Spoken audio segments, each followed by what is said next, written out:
Hatshepsut was an extraordinary woman. She lived in ancient Egypt long ago. Around 1478 BCE, she began her rule. She was not born to be king. Instead, she was born a princess. Her father was Pharaoh Thutmose I. Her destiny seemed to be a queen, a wife, but Hatshepsut had other plans for herself. She aimed for the highest power in the land. Hatshepsut's journey to the throne was clever. She first married her half-brother, Thutmose II. When Thutmose II died, his son was very young. This son was Thutmose III, Hatshepsut's stepson. Hatshepsut became regent for the young boy. She ruled in his name, managing Egypt, but soon she took a momentous step. She declared herself pharaoh, a true king. To rule as pharaoh, Hatshepsut changed her image. She knew Egypt expected a male ruler, so she began to portray herself as a man. Statues show her with a king's kilt. She wore the traditional pharaoh's false beard. Hatshepsut built an amazing temple. It is called Deir el-Bahari. This means monastery of the north. It stands on the west bank of the Nile. It is near the Valley of the Kings. The temple is carved into tall cliffs. Its design is unique and very striking. It has wide terraces and long ramps. Her chief architect, Senenmut, likely designed it. He was a very loyal and skilled official. The temple had several important purposes. Its main role was a mortuary temple. This means it was for Hatshepsut after her death. Ancient Egyptians believed in an afterlife. The pharaoh needed a place for rituals. These rituals would help her become a god. They would ensure her spirit lived forever.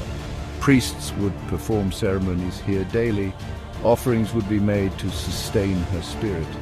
The temple was her gateway to eternity. Deir el-Bahari also connected Hatshepsut to the gods. Especially, it honored the great god Amun-Ra. After Hatshepsut died, her legacy faced a threat. She had ruled successfully for many years. Her stepson, Thutmose III, finally became sole pharaoh. He had waited a long time for his turn. For about 20 years after her death, nothing happened. Her monuments remained, her name was honored, but then something changed dramatically. Thutmose III, or perhaps his son, began to erase her. This was a systematic attempt to remove her from history. The reasons for this are still debated by scholars. The methods used to erase Hatshepsut were thorough. Her name was chiseled out from cartouches. Her images on temple walls were defaced. Statues of her were smashed into pieces. Many were thrown into pits near her temple. They tried to replace her name with her father's or husband's. It was as if they wanted to pretend she never ruled as king. This was a violent act against her memory. It aimed to restore a purely male line of pharaohs. Despite these efforts, Hatshepsut was not completely forgotten. The attempt to erase her was not fully successful. Some of her statues were hidden away carefully. Today, visitors can see Hatshepsut's temple. It is one of Egypt's most famous sites.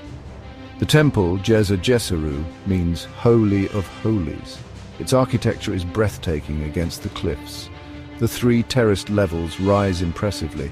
Long ramps connect these different levels. Colonnades with elegant pillars line the terraces. Much of it has been carefully restored. It allows us to imagine its original splendor. Walking through it feels like stepping back in time. The temple walls are like a history book. They tell stories through detailed carvings and reliefs. One of the most important is the divine birth scene.